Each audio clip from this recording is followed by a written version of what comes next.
সরস্বতী পুজোর দিন মায়ের কাছ থেকে শাড়ি নিয়ে আবার মায়ের কাছেই পরতে চলে এলাম। আমি খুব একটা ভালো করে শাড়ি পরতে পারি না, তাই প্রত্যেক বছর সরস্বতী পুজোয় আমার মায়ের কাছে আবদার থাকে যাতে মাই আমাকে নিজের হাতে শাড়িটা পরিয়ে দেয়। না, শুধু মা বললে ভুল হবে, কাকিমাও কিন্তু আমাকে শাড়ি পরিয়ে দিতে হেল্প করে প্রত্যেকবার। তো এখন যাচ্ছি আমি আমাদের স্কুলে। স্কুল পাস আউট হয়ে যাওয়ার পর থেকে একবারও প্রায় সরস্বতী ঠাকুর দেখার জন্য স্কুলে যাওয়া হয়নি। প্রত্যেক বছর কলেজে যেতাম। তো এই বছর প্ল্যান করেছিলাম যে একটুখানি টুক করে স্কুল থেকে ঘুরে তারপরেই আমরা যাব কলেজে। আপাতত এইটুকুই প্ল্যান ছিল আর আমরা পৌঁছে গেছি স্কুলে।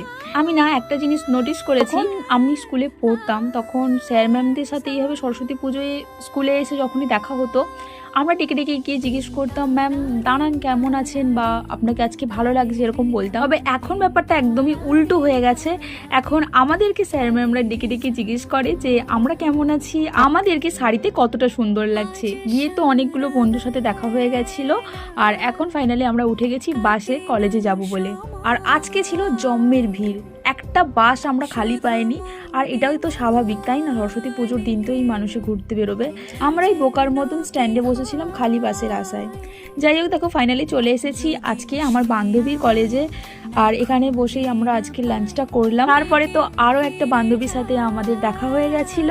আর এখন আমরা বসে বসে একটুখানি রিল্যাক্স করছিলাম, আর কোথাও যেতে ইচ্ছে করছিল না।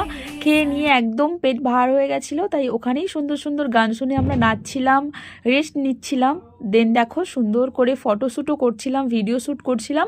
এইগুলো করার পরেই চলে এসেছিলাম বাড়িতে। আচ্ছা, তোমাদের আজকে মিনি ব্লগটা কেমন লাগলো আমাকে অবশ্যই জানিও। ভালো লাগলে অবশ্যই পেজটাকে ফলো করে দিও, চ্যানেলটাকে সাবস্ক্রাইব করে দিও। দেখা হচ্ছে নেক্সট কোনো মিনি ব্লগে। বাই।